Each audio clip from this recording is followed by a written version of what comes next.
Vancouveri olümpiamängudel hõbemedali võitnud Igor Spielbandi ja Marina Zujeva paar Meryl Davis, Charlie White Ameerika Ühendriikidest.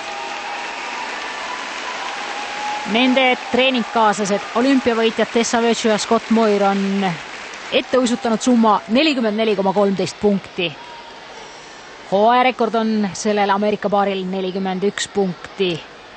No ihkavad nad, kõva revanši on kõvasti trenni teinud pärast olümpiat.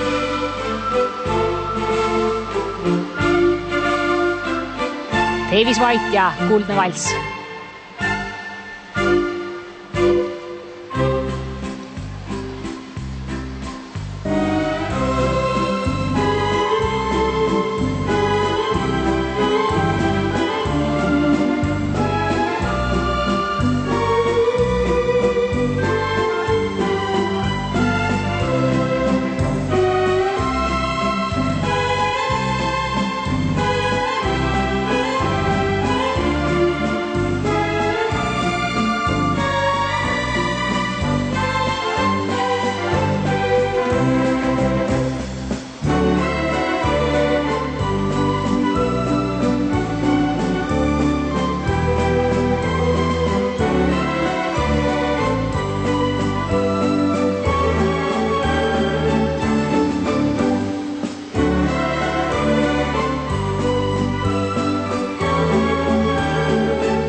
No nägime ühte väga head esitust, tehniliselt väga kõrgel tasemel, väga hea hooga, suure ulatusega ja väga kena oli see kontakt partnerite vahel.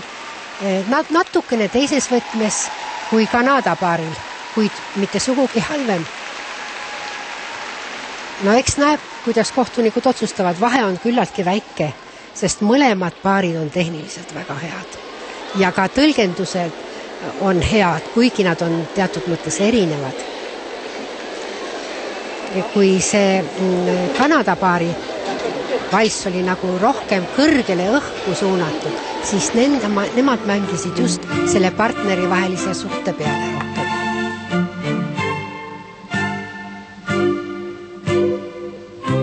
Charlie White treenerite juurde uisutades ütles, et kõik oli okei, samas ei olnud nad ülirahul.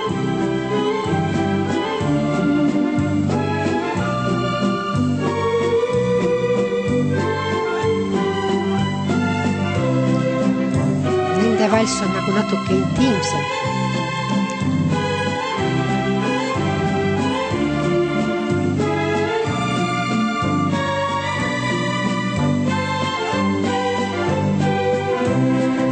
Ütleks, et lihtsa pilgu järgi siit stuudiost vaadates, mitte jäähallis, tundus nii, et olümpiavõitjatel õnnestus see kuldne valss uisutada puhtamalt ja kindlamalt, kuid näeme kohe 44,13 punkti on Virtue ja Moir hetkel liidrid, 43,25 punkti, nii et Davis White teisele kohale ja võib juba kindlalt öelda, et Meryl Davis ja Charlie White on selles võistluses selle 43,25 punktiga hõbemedalis jällegi kinni ja olümpiavõitjad Tessa Virtue, Scott Moir on kohustuslik